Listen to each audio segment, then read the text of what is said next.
இதயத்தை கடினப்படுத்திக் கொள்ளாதீர்கள்.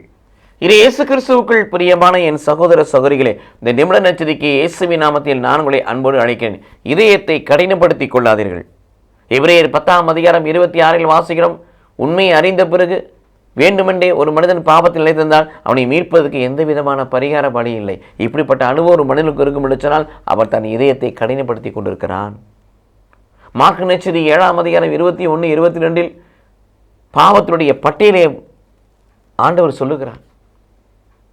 களவு, விபச்சாரம், பரத்தமை, சிலை வழிபாடு, பொறாமை, சண்டை, சச்சரவுன்னு நிறையா சொல்கிறார். இதெல்லாம் மனுஷனுடைய உள்ளத்தில் இருக்குது. அதெல்லாம் வெளியேற்றுகின்றார். அதெல்லாம் பாவத்தை அறிக்கை செய்கின்றார். இதெல்லாம் ஊனியல்வுக்கான காரியங்கள். எந்த ஒரு மனிதன் ஊனியல்வுக்குரிய பாவங்களை சொந்தமாக்கி வைத்துக் கொள்கிறானோ, தக்க வைத்துக் கொள்கிறானோ, பாவத்தை அறிக்கை செய்யாதபடி, பாவ மன்னிப்பு நிச்சயத்தை பெற்றுக்கொள்ளாதபடி, நான் செய்ததெல்லாம் பாவமா என்று செய்த பாவத்தை நியாயப்படுத்தி வாழ்கிறானோ அவன் தன் இதயத்தை கடினப்படுத்திக் கொள்கிறான். பாரம்பரியம் தேவைதான். பரம்பரை பழக்க வழக்க தேவைதான். வேணாம் என்று இயேசு சொல்லவில்லை. பாரம்பரியம் தேவை.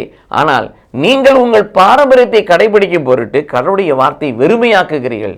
கடவுளுடைய வார்த்தையை புறக்கணிச்சுட்டு பாரம்பரியத்தை தூக்கி பிடிக்கிறோம். அப்படிப்பட்ட பண்பாளர்களாக யாராக இருக்கிறார்கள்? தங்கள் இதயத்தை கடினப்படுத்தி கொண்டவர்களாக இருக்கிறார்கள். ஆகவே இந்த நிலையிலே இதயத்தை கடினப்படுத்தி கொள்ளாமல் கனிவான இதயம் கொண்டவர்களாய் மாறுவோம். அப்படிப்பட்ட இதயத்தை கொடுக்கும்படி ஆண்டவரிடத்தில் மன்றாடுவோம். கடவுள் நம்மை ஆசீர்வதிப்பாராக. ஆமென்.